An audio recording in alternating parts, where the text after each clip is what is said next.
Hello my dear students, welcome back to the class of physics by Anwar sir, where every learning is enjoyable। और आज से हम start करने जा रहे हैं क्लास 12 के फिजिक्स का सिलेबस। तो चलिए बात करते हैं फिजिक्स के सिलेबस की। तो आपका जो फिजिक्स का सिलेबस है 12th का, वो पूरा ही 3 पोर्शन में जो है वो डिवाइड किया हुआ है। फर्स्ट है इलेक्ट्रोमैग्नेटिज्म यानी विद्युत चुंबकत्व, जिसकी शुरुआत जो है वो हम आज के लेक्चर से करेंगे और कम से कम 3 से 4 महीने जो है वो हमारा इलेक्ट्रोमैग्नेटिज्म चलने वाला है।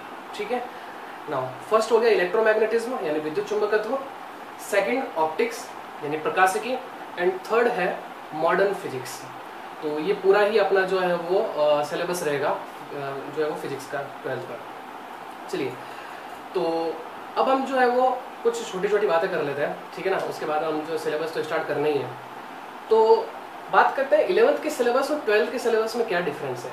तो देखिए, हम सबसे पहले मैं आपको 11th के सिलेबस के बारे में बताता हूँ कि 11th में जो हमने जितनी भी चीज़ें पढ़ी थी, जिनके बारे में हमने जो है वो स्टडी की, वो सारी प्रैक्टिकली थी।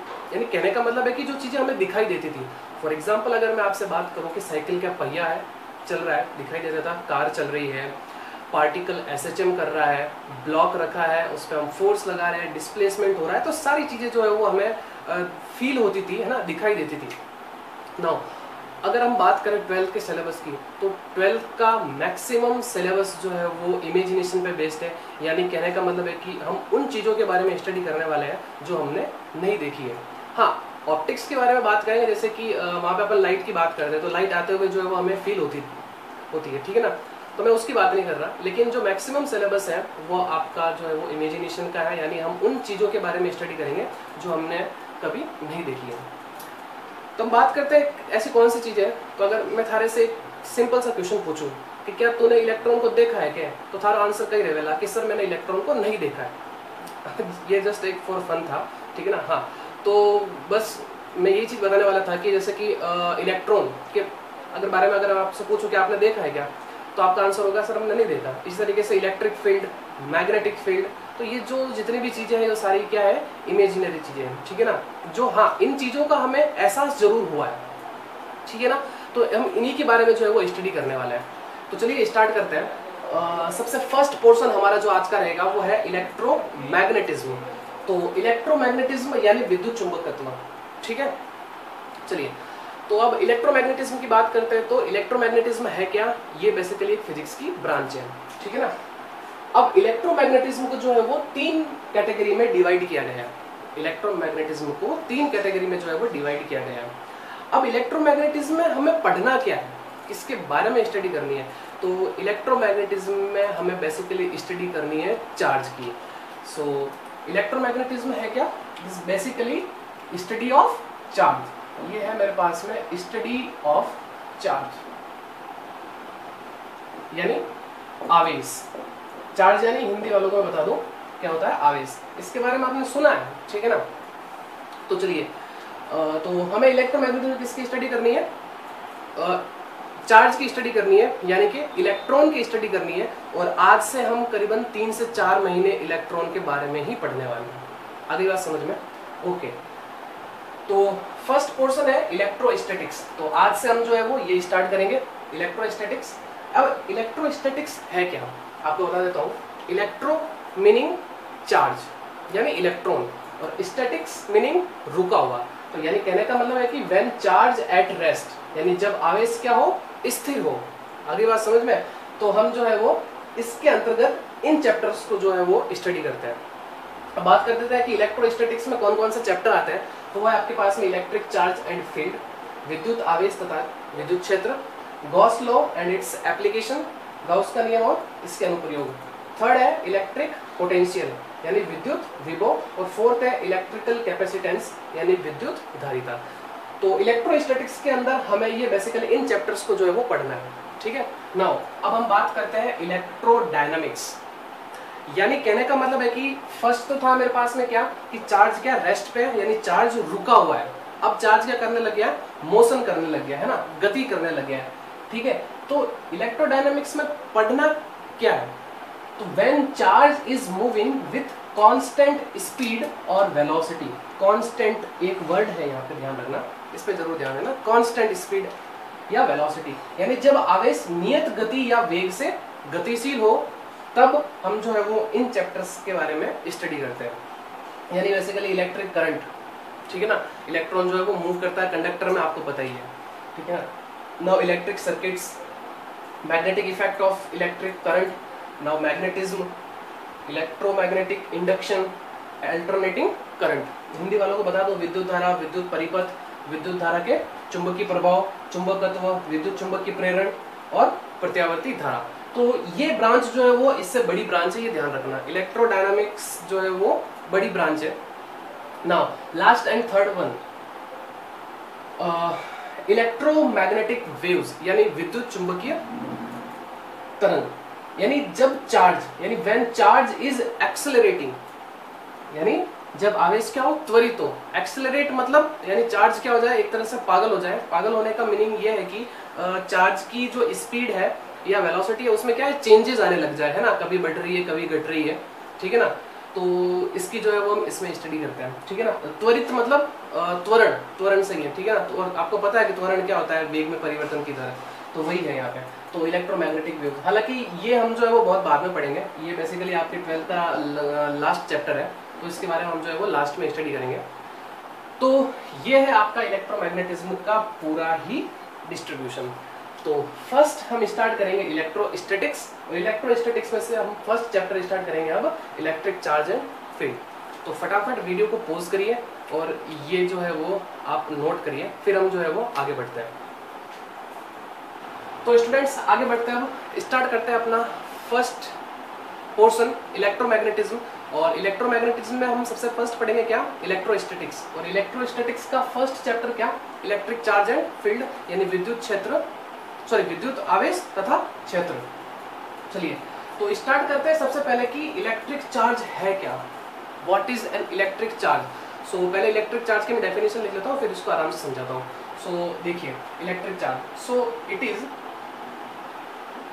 N intrinsic property, it is an intrinsic property of fundamental particle, of fundamental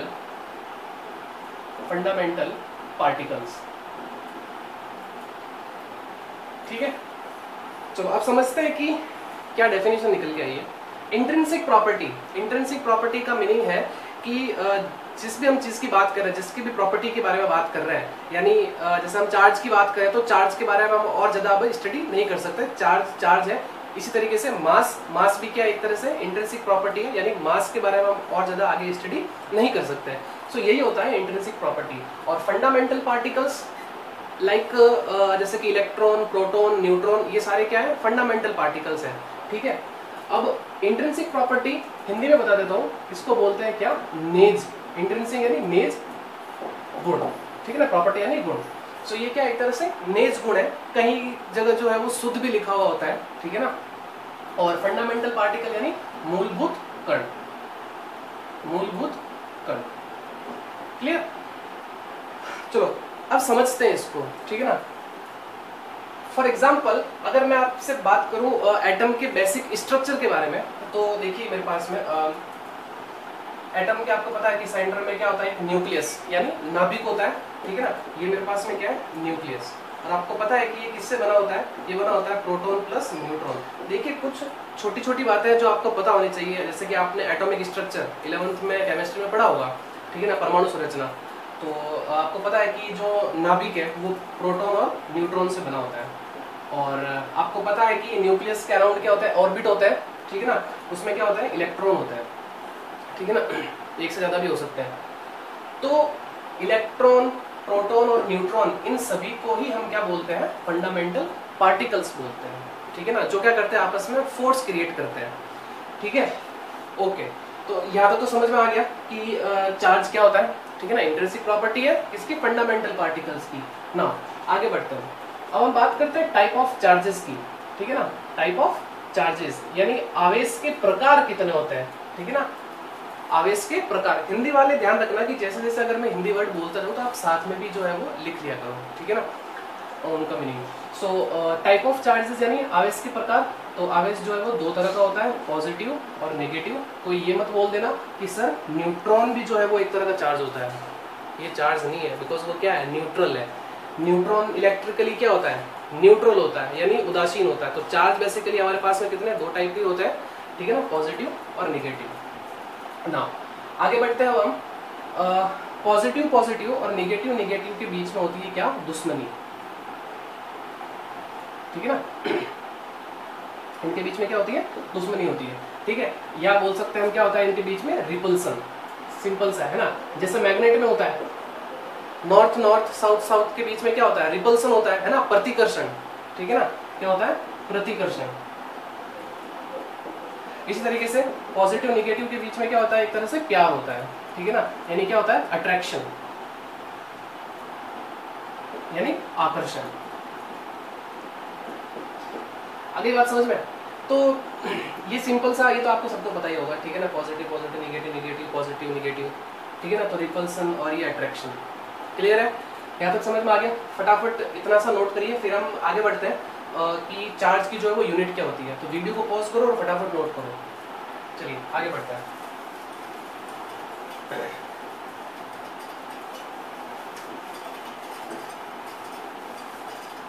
okay ना, अब बात करते हैं यूनिट ऑफ चार्ज, ठीक है ना, यूनिट यानी इकाई, ठीक है ना। तो इसकी इकाई क्या निकल के आती है, इसकी इकाई निकल के आती है क्या, कूलम, ठीक है ना, कूलम।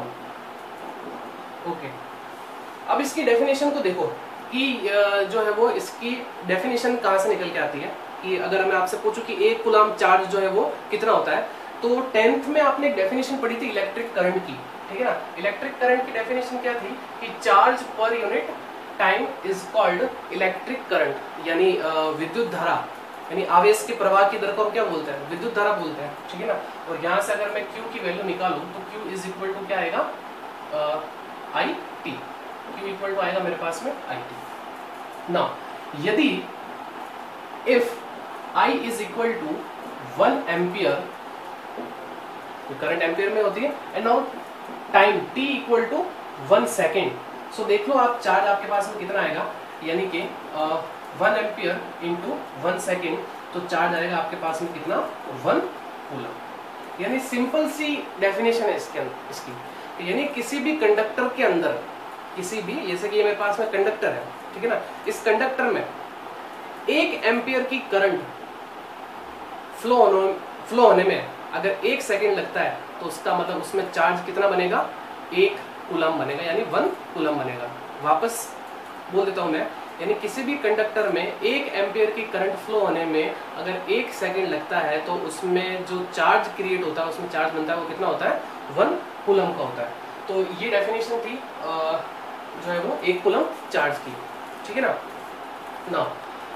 आगे बढ़ते हैं अब हम, कि ये तो बात हो गई यूनिट किसकी, चार्ज की। अब एक बात और सबसे इंपॉर्टेंट जो आप ध्यान रखना, कि जो स्मॉलेस्ट यूनिट जो होती है चार्ज की, वो क्या होती है। तो मैं आपको बता दूं आपको यहाँ पे, smallest unit of charge, smallest unit of charge वो होती है क्या, इलेक्ट्रॉन। क्या होती है, जो सबसे छोटा चार्ज जो माना गया है, आपके लिए बता रहा हूं मैं, ठीक है ना। आपको यही याद रखना है कि जो सबसे छोटा चार्ज जो माना गया है वो क्या माना गया है, इलेक्ट्रॉन। हालांकि इससे भी छोटे चार्जेस की खोज हो चुकी है, जिनको क्वार्क्स जो है वो नाम दिया गया है, ठीक है ना। तो आपके लिए आपको बस यही याद रखना है कि जो सबसे छोटी जो यूनिट है चार्ज की, वो क्या है, इलेक्ट्रॉन है ना। तो स्मॉलेस्ट यूनिट ऑफ चार्ज क्या है, इलेक्ट्रॉन है। आपके लिए सिर्फ और सिर्फ यही याद रखना है। बता दूंगा मैं कि इससे छोटे और चार्ज क्या है। और अगर बात करें कि इलेक्ट्रॉन के मैग्नीट्यूड, अब इसकी वैल्यू की भी बात कर लेते हैं ना, इसका मैग्नीट्यूड कितना है, ठीक है ना। तो वो है आपके पास में प्लस माइनस 1.6 इंटू 10 की पावर माइनस 19 कुल। ये वैल्यू होती है इलेक्ट्रॉन की। पॉजिटिव भी हो सकता है, नेगेटिव भी हो सकता है, ठीक है ना।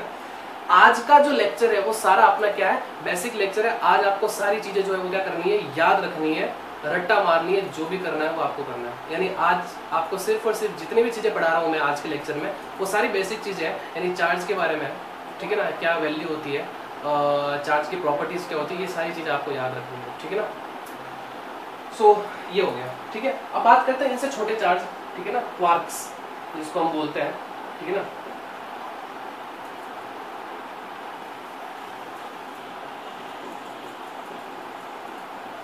तो इनको बस सिर्फ आपको क्या रखना है, याद रखना है। उनकी वैल्यू बता देता हूँ, वो में होती है क्या, plus minus e/3 plus minus 2e/3।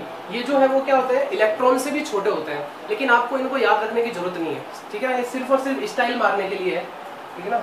आपको ये याद नहीं रखना है, सिर्फ आपकी जानकारी के लिए बता देता हूँ, ठीक है ना। कहीं लिखा हुआ आए तो आप याद रखना ये, ठीक है ना। लेकिन आपके लिए जो सबसे स्मॉलेस्ट यूनिट है, पहले बता देता हूँ, वो है चार्ज की क्या, इलेक्ट्रॉन। क्लियर है यहाँ तक, ठीक है, ओके। तो यहाँ तक आपको समझ में आ गया होगा यूनिट के बारे में। अब बात करते हैं हम, ये जो यूनिट है कूलाम, वो कौन सी यूनिट है, एसआई यूनिट है, याद रखना। ये यूनिट है एसआई यूनिट, क्लियर है, ओके। नाउ आगे बढ़ते हैं हम अब सीजीएस यूनिट के बारे में, ठीक है ना।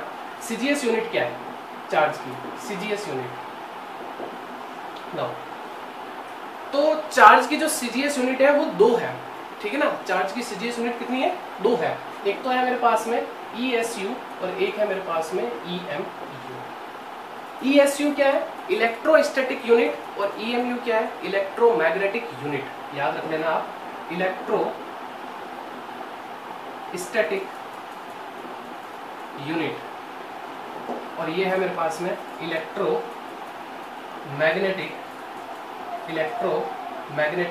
यूनिट, ठीक है। चलो इनके बारे में बात भी कर लेते हैं। सो 1 कूलम ESU में होता है 3 × 10⁹ ESU। मैंने पहले बोला याद रखनी है सारी चीजें ये, ठीक है ना, बेसिक लेक्चर है आज का। सो नाउ और 1 कूलम इक्वल टू 1/10 EMU। आगे बात समझ में। तो ये है आपके पास में क्या, सीजीएस यूनिट, ठीक है। अब और थोड़ी छोटी छोटी बातें कर लेते हैं। जैसे कि चार्ज के मास के बारे में भी आपने पढ़ा होगा कि चार्ज का जो है वो मास कितना होता है। तो ये देख लिए, मास ऑफ चार्जेस पता है आपको, ठीक है ना, फिर भी एक बार लिख लेते हैं सब कुछ। सो इलेक्ट्रॉन के मास की बात करें तो आपको पता है 9.1 × 10⁻³ kg। इसी तरीके से प्रोटॉन की बात करें तो 1.6 × 10⁻27 kg, और यही लगभग किसके इक्वल होता है, न्यूट्रॉन के मास के भी इक्वल होता है। आगे बात समझ में। तो इतनी ये चीजें नोट करिए। फिर उसके बाद में हम अब आगे बढ़ेंगे। अब पढ़ेंगे हम क्या, प्रॉपर्टीज ऑफ चार्जेस, ठीक है ना, यानी आवेशों के क्या गुण होते हैं। तो नोट करिए, फिर हम आगे बढ़ते हैं। तो स्टूडेंट्स अब आगे बढ़ते हैं, प्रॉपर्टीज ऑफ चार्जेस यानी आवेशों के गुणधर्म जो है वो अपन अब स्टार्ट करते हैं। तो फर्स्ट प्रॉपर्टी जो हमें निकल के आती है चार्ज की, वो है एडिटिविटी ऑफ चार्जेस। बहुत ही बेसिक प्रॉपर्टी और बहुत ही सिंपल प्रॉपर्टी है। तो देखिए एडिटिविटी ऑफ चार्जेस यानी आवेशों की योज्यता में क्या है। मान लो मेरे पास में कोई भी एक सिस्टम है, ठीक है ना, कोई निकाय है, सिस्टम यानी निकाय, ठीक है ना। इसमें कुछ चार्जेस रखे हैं, ठीक है, फॉर एग्जाम्पल +1Q, ठीक है ना, और इस तरीके से +3Q - 5Q। अब पूछा जाए कि बताइए कि इस पूरे ही सिस्टम या पूरे ही निकाय का जो आवेश है वो कितना है। तो सिंपल सा है कि the total charge on a system is equal to the algebraic sum of all charges present in it, ठीक है ना। हिंदी में बोलते हैं तो किसी भी निकाय पर कुल आवेश का मान उसमें उपस्थित सभी आवेशों के बीज गणितीय योग के बराबर होता है। बहुत ही सिंपल है, करना कुछ नहीं है, सबको जोड़ना है और आपको आंसर बताना है।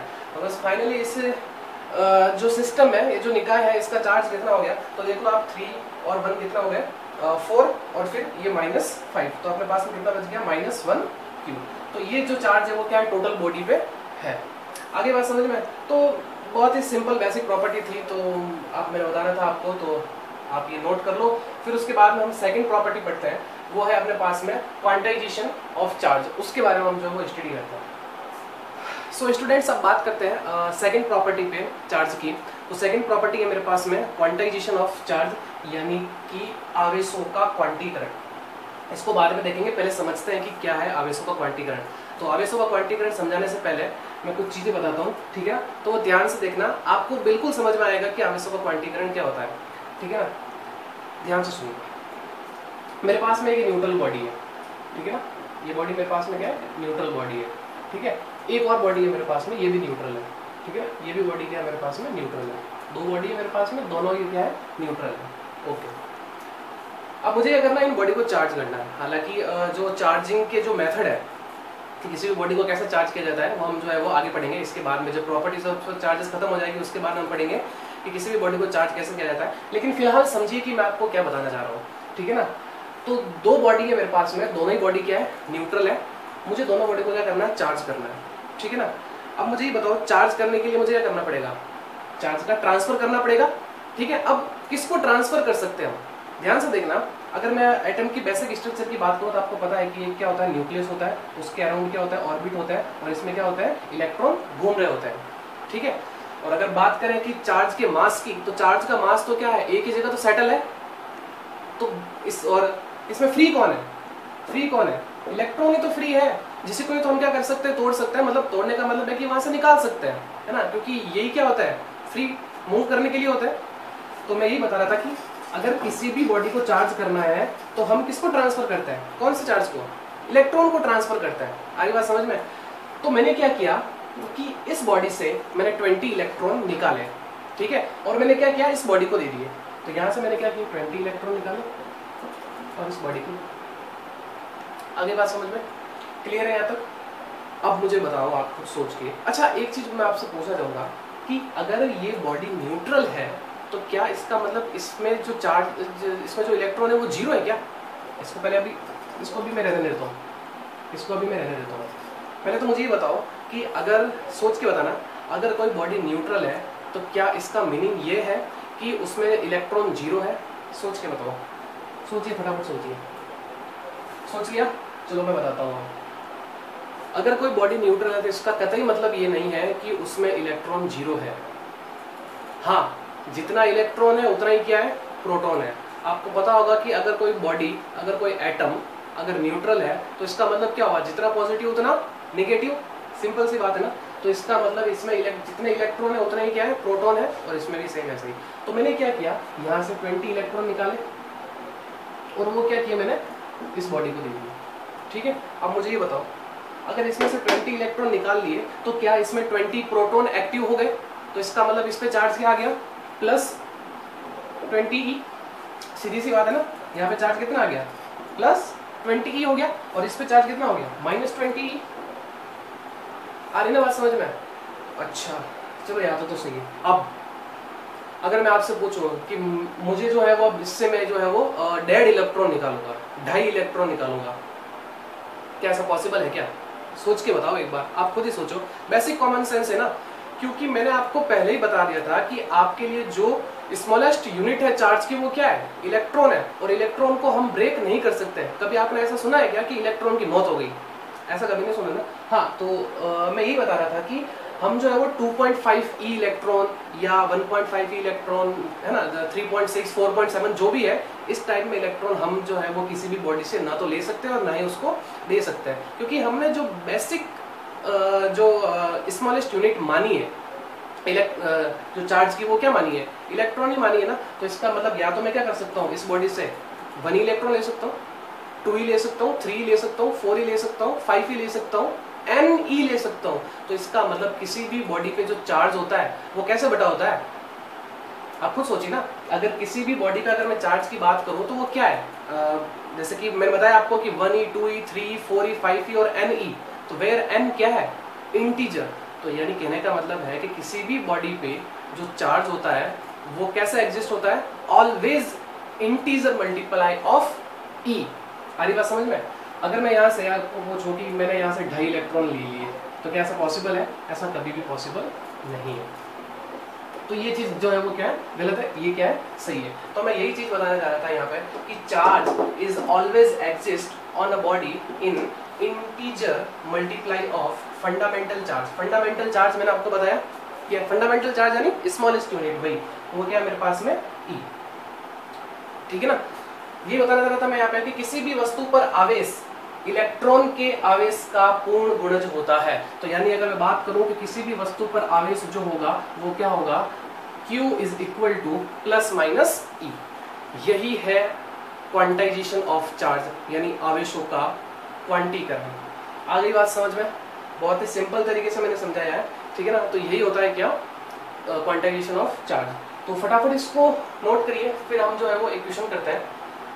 तो चलिए अब एक न्यूमेरिकल करते हैं क्वांटाइजेशन ऑफ चार्ज पे। तो अगर आप ये न्यूमेरिकल अगर अच्छे से कर लोगे, बहुत ही सिंपल न्यूमेरिकल है, ठीक है ना, तो आपको जो है वो समझ में आ जाएगा कि क्या है क्वांटाइजेशन ऑफ चार्ज, ठीक है। तो क्या लिखा हुआ है क्वेश्चन देखो कि can a charge of -8 × 10⁻⁻18 coulomb be given to a body, यानी कि क्या किसी वस्तु को इतना चार्ज जो है वो दिया जा सकता है क्या किसी भी बॉडी को। तो देखिए सिंपल सा है, फॉर्मूला लगाएंगे अपन, Q = वही प्लस माइनस n ही। आ रही बात समझ में? तो ये तो आपको चार्ज की वैल्यू दे दी आपको पहले ही, ठीक है। E की वैल्यू आपको पता है 1.6 × 10⁻⁻19 कूलम। आपको किसकी वैल्यू निकालनी है? n की वैल्यू निकालनी है। आपको किसकी वैल्यू निकालनी है? n की वैल्यू निकालनी है। मैंने आपको पहले बताया था कि n क्या है यहाँ पे? इंटीजर, यानी पूर्णांक। n क्या है? पूर्णांक है, ये याद रखना, ठीक है। मैंने वहां पे नहीं बताया था, यहाँ बता देता हूँ। वेयर n क्या है? पूर्णांक। अगर n की वैल्यू इंटीजर निकल के आती है तो हम बोल सकते हैं कि हाँ इतना चार्ज जो है वो किसी भी बॉडी को दिया जा सकता है। तो चलिए शुरू करते हैं। वैल्यू लिखते हैं अपन -8 × 10⁻⁻18 coulomb is equal to n into, और E की आपको वैल्यू पता है 1.6 × 10⁻⁻19 कूलम। सो इसको कूलम से कूलम काट देते हैं। n is equal to -8 × 10⁻⁻18 upon 1.6 × 10⁻⁻19। तो ये पॉइंट हटा देते हैं, 0 यहाँ पे लगा देते हैं। तो ये देखो 5 टाइम्स कट जाएगा, ये ऊपर चला जाएगा, तो हो जाएगा आपके पास में 10 बचेगा। तो इसका मतलब n की वैल्यू क्या आ गई देखो -50। तो इसका मतलब ये क्या है? इंटीजर है। तो हाँ बिल्कुल सही है कि हम किसी भी बॉडी को जो है वो इतना चार्ज दे सकते हैं। आगे बात समझ में? बहुत ही सिंपल था। मैंने आपको पहले बताया था कि किसी भी बॉडी पे जो चार्ज होता है वो क्या होता है? इंटीजर मल्टीपल ऑफ E होता है, ठीक है ना। सो ये न्यूमेरिकल कराया मैंने, ठीक है ना। तो आई होप आपको बहुत ही अच्छे से समझ में आया होगा क्वांटाइजेशन ऑफ चार्ज। सो फटाफट इसको नोट करिए, फिर हम जो है वो नेक्स्ट प्रॉपर्टी पे बढ़ते हैं। तो स्टूडेंट्स नेक्स्ट प्रॉपर्टी पे बढ़ते हैं। अगली प्रॉपर्टी हमारे पास में थर्ड प्रॉपर्टी जो है कंजर्वेशन ऑफ चार्ज, यानी आवेश का संरक्षण, ठीक है। तो देखिए इस प्रॉपर्टी में है क्या, ठीक है ना। इसको तो देखेंगे बाद में, पहले समझते हैं कि जो कंजर्वेशन ऑफ चार्ज है वो क्या है, उसको समझते हैं, फिर आपको प्रॉपर्टी ऑटोमेटिक जो है वो समझ में आ जाएगी। तो देखिए मेरे पास में एक सिस्टम है, ठीक है ना। ये एक सिस्टम है, कौन सा सिस्टम है? Isolated system. ये मेरे पास में आइसोलेटेड सिस्टम है। आइसोलेट का मीनिंग है क्या? विलगित निकाय, विलगित निकाय। अब ये विलगित और आइसोलेट का मीनिंग क्या है बता देता हूँ आपको। यानी एक ऐसा सिस्टम जिसके अंदर चार्ज के अलावा और कोई भी चीज नहीं है, ठीक है ना। मान लो ये मेरे पास में एक सिस्टम है और इसमें जो है वो 3 बॉडीज रखी है और उन पे चार्ज जो है वो कुछ इस तरीके से है। मान लो ये बॉडी है, इस पे चार्ज है मेरे पास में +1Q, इस पे चार्ज है मेरे पास में +2Q, और इस पे चार्ज है मान लो मेरे पास में -5Q। ये इन बॉडीज पे जो है वो चार्ज है। क्लियर? आगे बात समझ में? अब मैंने क्या किया, इस सिस्टम को उठाया और ऐसे गट गट गट गट गट गट हिला दिया। अब क्या हुआ कि चार्ज जो है वो कुछ इस तरीके से है इन सभी बॉडीज पे, ठीक है।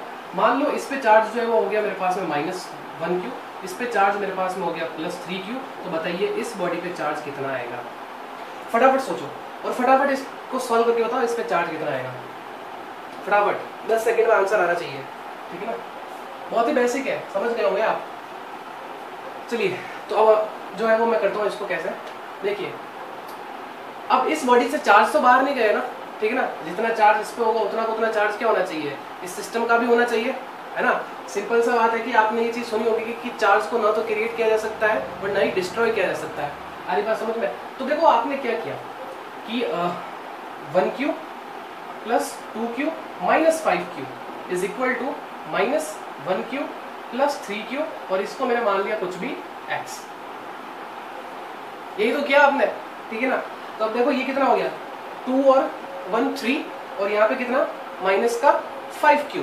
तो देखो 3 - 5, तो मेरे पास में कितना आ गया -2Q इज इक्वल टू, ये मेरे पास में देखो कितना 3 - 1, 3 - 1, तो ये मेरे पास में कितना हो गया +2Q, और ये कितना x। इसको इधर शिफ्ट कर दिया तो मेरे पास में x इक्वल टू कितना आ गया -4Q। तो इसका मतलब इस बॉडी पे चार्ज कितना है -4Q। अब चेक कर लो, जितना चार्ज इस पे था उतना उतना चार्ज ये भी है। तो देखो कितना 1 और 2 कितना 3, और फिर -5, तो कितना बच गया यहाँ से -2Q अब यहाँ पे बात कर लो कितना देख लो, -4 एंड -1 तो कितना हो गया, माइनस का 5 एंड नाउ प्लस का 3, सो -5 + 3 कितना, माइनस का 2 तो यही जो है वो प्रॉपर्टीज है कि for an isolated system, for any isolated system the total charge is always conserved, यानी कि किसी विलगित निकाय का कुल आवेश सदैव क्या रहता है, संरक्षित रहता है, यानी कि charge can neither be created nor be destroyed but can only be transferred, यानी कि आवेश को न तो उत्पन्न किया जा सकता है और न ही नष्ट किया जा सकता है, सिर्फ केवल इसको अपन क्या कर सकते हैं, स्थानांतरित कर सकते हैं एक जगह से दूसरी जगह तक। आगे बात समझ में, तो ये प्रॉपर्टी आपको बहुत अच्छे से समझ में आई होगी, तो फटाफट इसको नोट करिए और फिर लास्ट एंड फाइनल प्रॉपर्टी पे अपन चलते हैं, और काफ़ी अच्छी प्रॉपर्टी है, ठीक है ना, कुछ नया आपको सीखने को मिलेगा उसमें, तो फटाफट इसको नोट करिए फिर हम आगे बढ़ते हैं। सो स्टूडेंट्स, अब लास्ट प्रॉपर्टी की बात कर लेते हैं। लास्ट प्रॉपर्टी अपने पास में है इनवेरिएंस ऑफ चार्ज, यानी आवेश की निश्चलता। निश्चलता एक बड़ा ही हिंदी का टिपिकल वर्ड है, तो समझते हैं इसको है क्या निश्चलता के बारे में भी, ठीक है। तो यहाँ से आपको इस प्रॉपर्टी से मास और चार्ज के बीच में डिफरेंस भी जो है वो आपको पता चल जाएगा। तो देखना, मैं एक सेंटेंस लिखता हूँ यहाँ पे, ये याद रखना आप कि charge is always related to मास,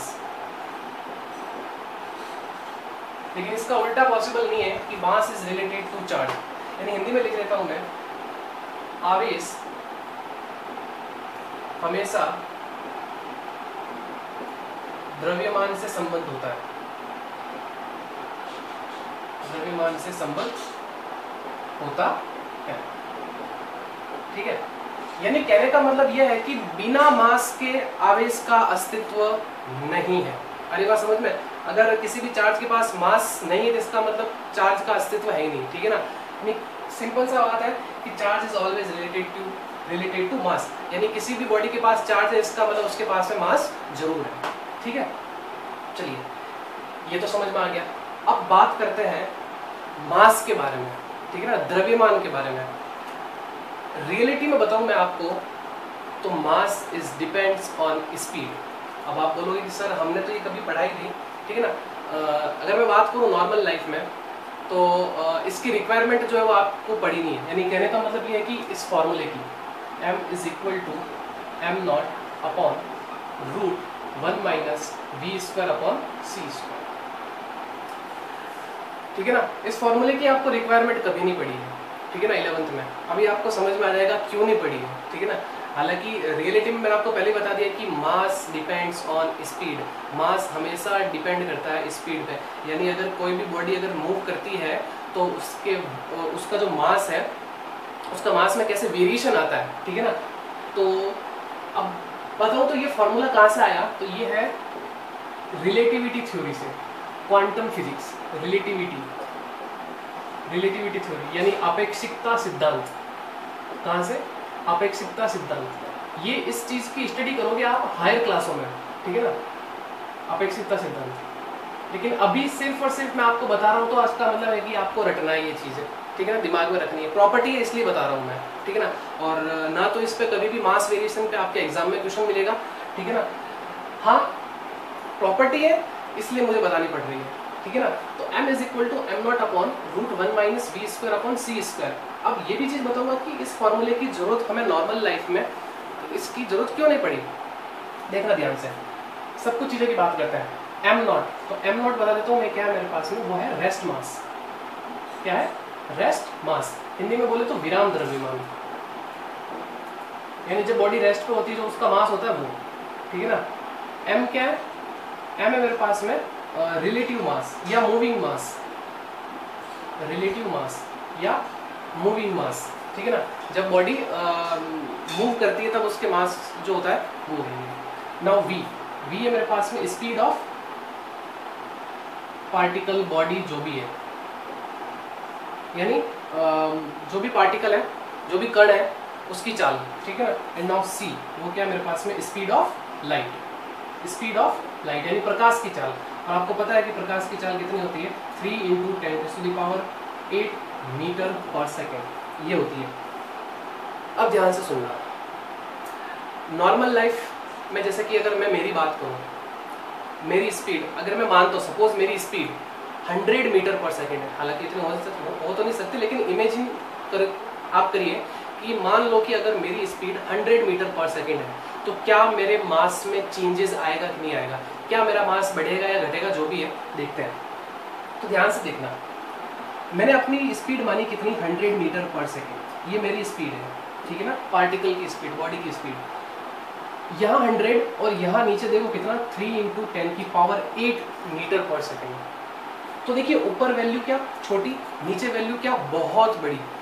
तो ये जो फ्रैक्शन है ये क्या जीरो, लगभग जीरो के इक्वल हो जाएगा। देख लो ना, कहाँ 100 और कहाँ 3 × 10⁸ मीटर पर सेकेंड। तो इसका मतलब ये क्या हो जाएगा, जीरो हो जाएगा। 1 - 0 1, उसका रूट वो भी 1। तो इसका मतलब लगभग देख लो m किसके इक्वल आ गया, m0 के इक्वल आ गया। तो यही चीज मैं बताने जा रहा था कि नॉर्मल लाइफ में हमने जितने भी चीजें पढ़ी, उनकी जो स्पीड है वो क्या होती है, स्पीड ऑफ लाइट के कम, मतलब उसके पास भी नहीं होती है बहुत। ये तो बहुत छोटी है, सारी बात समझ में। लेकिन हम बात करेंगे छोटे छोटे पार्टिकल की, इलेक्ट्रॉन की बात करेंगे, तो उनकी स्पीड क्या होती है, इनके मतलब लाइट की स्पीड की क्या हो जाती है, कंपेरेबल हो जाती है, उनके कंपैरिजन हो जाती है। इसलिए उनके मास में भी क्या होता है, वेरिएशन आ जाता है। यानी कि रेस्ट मास, अगर मैं इलेक्ट्रॉन की बात करूं, जो उसका रेस्ट मास होता है कितना, 9.1 × 10⁻31। लेकिन जब अगर वो मूव करने लग जाता है, जब वो मूव करने लग जाता है, तब उसके मास में क्या आता है, वेरिएशन आता है। और इस चीज को आप पढ़ोगे लगभग 3 महीने के बाद में, साइक्लोट्रॉन नाम से आपको एक टॉपिक पढ़ाया जाएगा। वहां आपको पता चलेगा कि कैसे इलेक्ट्रॉन को घुमा घुमा के जो है वो उसकी स्पीड जो है वो क्या की जाती है, बढ़ाई जाती है, और उसका मास में भी क्या आता है, वेरिएशन आता है। ठीक है, तो यहाँ से तो आपको पता चल गया कि नॉर्मल लाइफ में हम जो है वो इसकी रिक्वायरमेंट हमको जो है वो नहीं हुई। अब देखना, इलेक्ट्रॉन के बारे में बात करता हूँ।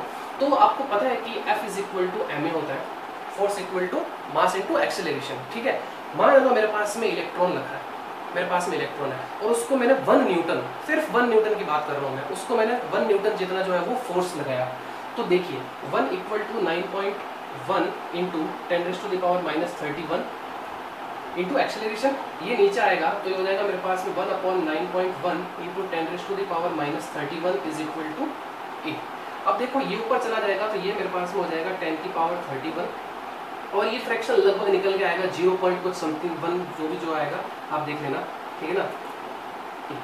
देख लो आप कितना भयानक एक्सेलरेशन आ चुका है, यानी ये हो गया आपके पास में कितना, 10⁻31 मीटर पर सेकेंड स्क्वायर। इतना भयानक एक्सेलरेशन अगर है तो आप सोचिए कि उसकी वेलोसिटी में जो चेंजेस हुआ होगा, क्या वो स्पीड ऑफ लाइट के कंपैरिजन होगा। आ रही ना बात समझ में। तो इसीलिए यहाँ पे जो मास आप पढ़ते हो 9.1 × 10⁻31 वो ना रखे, अब उसका मास क्या हो जाता है, चेंज हो जाता है। आगे बात समझ में। तो ये था आपके पास में मास की, मास जो है वो स्पीड पे जो है वो डिपेंड करता है। हाँ, नॉर्मल लाइफ में जरूरत नहीं पड़ी, इसलिए हमने इसको जो कंसिडर नहीं किया। आज भी आपको जो है वो इस फॉर्मूले की जरूरत नहीं पड़ेगी। तो ये जो मैंने चीज आपको बताई है, कभी भी इस पर आपको क्वेश्चन नहीं आएगा, लेकिन मुझे समझाना था कि आपने जो 11th में क्या पढ़ा है और अब हम जो क्या पढ़ने जा रहे हैं, ठीक है ना। तो यहाँ मैं एक सेंटेंस लिख लेता हूँ कि मास डिपेंड ऑन स्पीड या वेलोसिटी जो भी है, but charge does not depend on speed. Hindi में लिख लेना आप कि जो द्रव्यमान है वो चार्ज पर निर्भर करता है ना, या वेग पर निर्भर करता है, जो भी है, बट जो आवेश है आपका, जो चार्ज है वो क्या है, स्पीड पे डिपेंड नहीं करता है। तो यही थी आपकी 4th प्रॉपर्टी। आगे बात समझ में। आई होप आपको बहुत अच्छे से सारी प्रॉपर्टीज जो है वो समझ में आ गई है। फिर भी अगर आपको कोई भी प्रॉपर्टी समझ में नहीं आई है तो आप कमेंट करके जो है वो जरूर बताना, ठीक है। सो नोट करेंगे इसको, यानी यहाँ पे लिख लेता हूँ मैं कि यानी Q जो है वो रेस्ट पे हो या यानी चार्ज रेस्ट पे हो या मोशन पे हो, दोनों में क्या रहता है, इक्वल रहता है। आगे बात समझ में, तो नोट करेंगे इसको। तो स्टूडेंट्स आज क्लास में बस इतना ही। आज जो है वो हमने काफ़ी सारी चीज़ें पढ़ी हैं, यानी हमने जो है वो चार्ज को समझा है कि चार्ज क्या होता है, ठीक है ना। मास भी पढ़ा है चार्ज का, हमने जो है वो चार्ज की यूनिट पढ़ी है, ठीक है ना। स्मॉलेस्ट जो यूनिट होती है वो चार्ज की क्या होती है, और उसके बाद में हमने जो है वो प्रॉपर्टीज़ भी पढ़ी है। फर्स्ट प्रॉपर्टी हमने पढ़ी थी कि कौन सी, एडिटिव प्रॉपर्टी। सिंपल है, किसी भी सिस्टम के अंदर अगर चार्ज रखा हो तो क्या करो, अगर आपको उसको टोटल चार्ज अगर आपको निकालना है, क्या करिए, उनका एल्जेब्रिक सम कर दीजिए, ठीक है नाउ। और उसके बाद में हमने सेकंड प्रॉपर्टी पढ़ी quantization of charge. Quantization of charge क्या निकल के आया, किसी भी बॉडी पे जो चार्ज है वो क्या होता है, इंटीजर मल्टीपल ऑफ इलेक्ट्रॉन, ठीक है ना। वेयर एन क्या था, इंटीजर, यानी एन की वैल्यू जो है वो कुछ भी हो सकती है, 1 2 3 4 1000 2000 लाख करोड़, कुछ भी हो सकती है, बस होनी चाहिए क्या, इंटीजर की फॉर्म में होनी चाहिए, प्लस माइनस कुछ भी हो सकती है। तो सेकंड प्रॉपर्टी थी हमारे पास में quantization of charge. Now third property हमने पढ़ी क्या, कंजर्वेशन ऑफ चार्ज, यानी किसी भी आइसोलेटेड सिस्टम के अंदर जो चार्ज है वो क्या रहता है, कंजर्व्ड रहता है, यानी चार्ज को हम ना तो क्रिएट कर सकते हैं ना ही हम जो है वो डिस्ट्रॉय कर सकते हैं, but can only be transfer from another place, ठीक है। और लास्ट प्रॉपर्टी हमने पढ़ी है ये इनवेरियंस ऑफ चार्ज, यानी चार्ज की मतलब आवेश की निश्चितता, ठीक है ना, कि जो चार्ज है वो चाहे रेस्ट पे हो या वो मूव करता हो, चार्ज की वैल्यू कभी नहीं बदलती है, ठीक है ना। लेकिन मास की बात करें तो mass is depends on speed, ठीक है ना। तो आज की क्लास में बस इतना ही। नेक्स्ट क्लास में हम बात करेंगे कि जो चार्जिंग के मेथड क्या है ना, यानी किसी भी बॉडी को जो है वो चार्ज कैसे किया जा सकता है। 3 मेथड है, सिंपल है, अपन जो है वो पढ़ लेंगे। उसके बाद में हम पढ़ेंगे कूलम्ब्स लॉ, सबसे इम्पोर्टेंट टॉपिक इस चैप्टर का, जहाँ से क्वेश्चंस बोर्ड में अक्सर पूछे जाते हैं। तो आई होप आपको आज की क्लास में मज़ा आया होगा पढ़ने में। तो मिलते हैं नेक्स्ट वीडियो में, ठीक है ना। तब तक इस चैनल को ज़्यादा से ज़्यादा शेयर करिए, चैनल को सब्सक्राइब करिए और ज़्यादा से ज़्यादा जो है वो वीडियोज़ को लाइक करिए। मिलते हैं नेक्स्ट वीडियो में, तब तक खुश रहिए, हंसते रहिए, मुस्कुराते रहिए। Thank you, bye bye.